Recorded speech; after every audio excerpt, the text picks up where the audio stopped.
वो कुल मिला के आपका 10 से 12 नंबर का आता है। तो करंट इलेक्ट्रिसिटी से आपके कुल 6 नंबर की पूछे जाते हैं बच्चों। तो डीप नॉलेज के लिए बच्चों एक किताब है आपका कुमार मित्तल नाम का, ये इंग्लिश मीडियम में आपको मिल जाएगा, ठीक है। हेलो बच्चों, तो आप सीबीएसई बोर्ड की तैयारी कर रहे होंगे जिसमें सिलेबस आपका हो गया था टॉपिक, और आपका जो फिजिक्स में हम लोग तैयारी कैसे करें, कहाँ से पढ़ें, यूट्यूब से पढ़ें या ऑफलाइन कोचिंग पढ़ें, या जो आपके स्कूल में क्लासेस चलती हैं वहाँ से पूरा चीज़ खत्म हो जाएगा। अब बहुत से बच्चे क्या करते हैं, और स्कूल में भी पढ़ते हैं जाके अपना पूरा सिलेबस, फिर ऑफलाइन कोचिंग भी ज्वाइन करते हैं। अब ऑफलाइन कोचिंग ज्वाइन करते हैं, वहाँ समझ में नहीं आता, फिर ऑनलाइन यूट्यूब पर देखते हैं, ठीक है बच्चों। तो हम लोग यहाँ पे यही चीज़ समझने वाले हैं कि हम लोग कहाँ से पढ़ें, बेहतर कौन सा प्लेटफॉर्म है, ठीक है। तो यहाँ पे हम लोग फिजिक्स के बारे में यहाँ पे देखने वाले हैं। तो सीबीएसई बोर्ड 2025 और 26 की तैयारी आपको कहाँ से करनी है, फिजिक्स स्ट्रेटजी प्लान क्या है यहाँ पे, और यहाँ पे best book and teaching platform, ये चीज़ क्या हम लोग इतना देखने वाले हैं, ठीक है बच्चों। तो हम लोग आगे बढ़ते हैं, और पहले यहाँ पे हम लोग समझते हैं कि जो आपके फिजिक्स में पूरा का पूरा आपका सिलेबस है उसमें से कितने कितने नंबर के आपके क्वेश्चन पूछे जाते हैं, ठीक है। अब इससे पहले हम लोग समझ लेते हैं एग्जाम पैटर्न के बारे में। तो एग्जाम पैटर्न के बारे में बच्चों हम लोग बात करेंगे आपके सीबीएसई बोर्ड का जो एग्जाम होता है क्लास 12 का, ठीक है।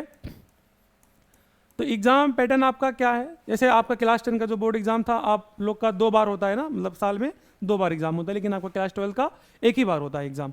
अब यहाँ पे आपके कुल होते हैं 4 सेक्शन। सेक्शन ए होता है पहला बच्चों, है ना। तो सेक्शन ए में क्या पूछा जाता है, तो सेक्शन ए में बच्चों आपका होता है एमसीक्यू, कुल होते हैं 18 एमसीक्यू, 18 एमसीक्यू, और एक दो होता है assertion and reason based question, 2 question होते हैं, ठीक है।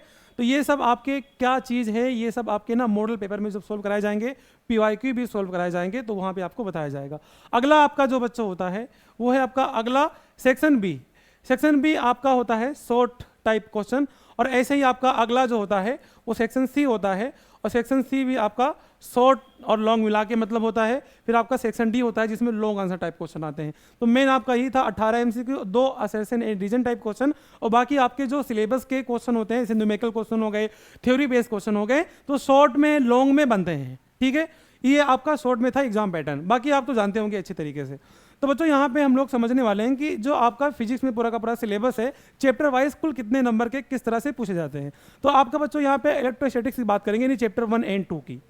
चैप्टर 1 एंड 2 एक इलेक्ट्रिक चार्जेस था पहला चैप्टर, और अगला जो आपका चैप्टर था वो इलेक्ट्रोस्टैटिक पोटेंशियल था। वो कुल मिला के आपका 10 से 12 नंबर का आता है, ठीक है।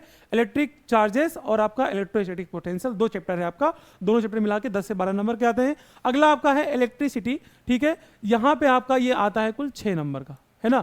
अब इलेक्ट्रिसिटी क्या मतलब, चैप्टर 3 है ये, करंट इलेक्ट्रिसिटी जिसको बोलते हैं, क्या बोलते हैं, करंट इलेक्ट्रिसिटी। तो करंट इलेक्ट्रिसिटी से आपके कुल 6 नंबर की पूछे जाते हैं बच्चों। अगला यहाँ पे आपका है मूविंग चार्जेस एंड मैग्नेटिज्म के बारे में यहाँ पे पढ़ने वाले हैं, मतलब चैप्टर 4 एंड 5। तो चैप्टर 4 एंड 5 से कुल आपके 10 से 12 नंबर के आते हैं, आपके एग्जाम की बात मैं कर रहा हूँ यहाँ पे अगला जो चैप्टर है इलेक्ट्रोमैग्नेटिक वेव्स, जिसमें आपका ये चैप्टर 8 है, ये आपका 4 नंबर के आते हैं, ठीक है।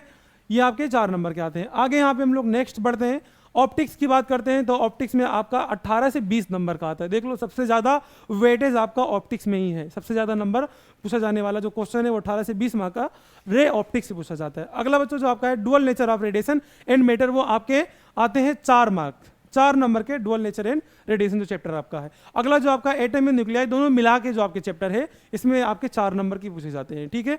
अगला यहाँ पे है सेमीकंडक्टर, सेमीकंडक्टर से आपके कुल 7 नंबर के क्वेश्चन आते हैं, ठीक है।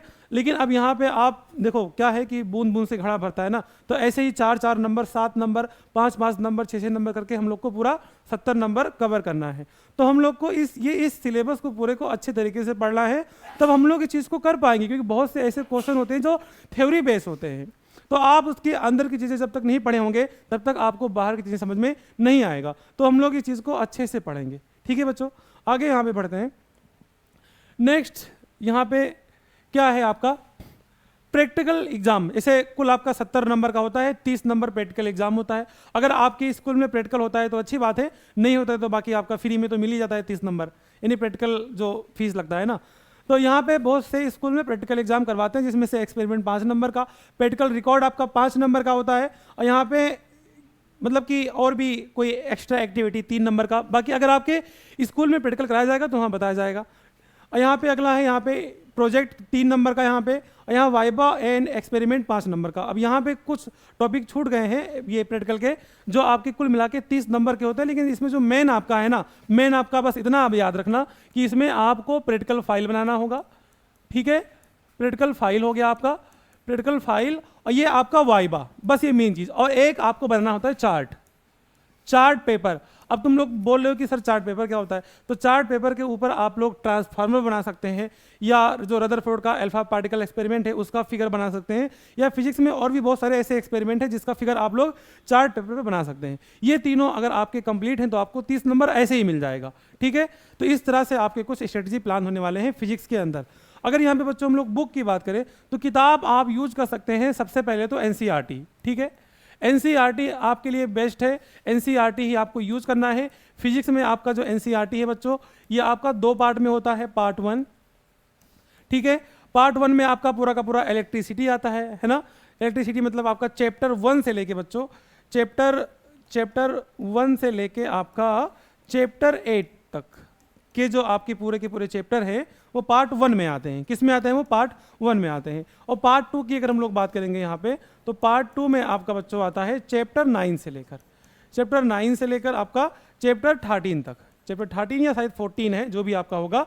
तो ये इतना आपका पार्ट 2 के अंदर आता है। इन्हीं 2 किताब आपको पढ़ने होते हैं। इन्हीं एनसीईआरटी किताब आप चाहो तो यूज कर सकते हो।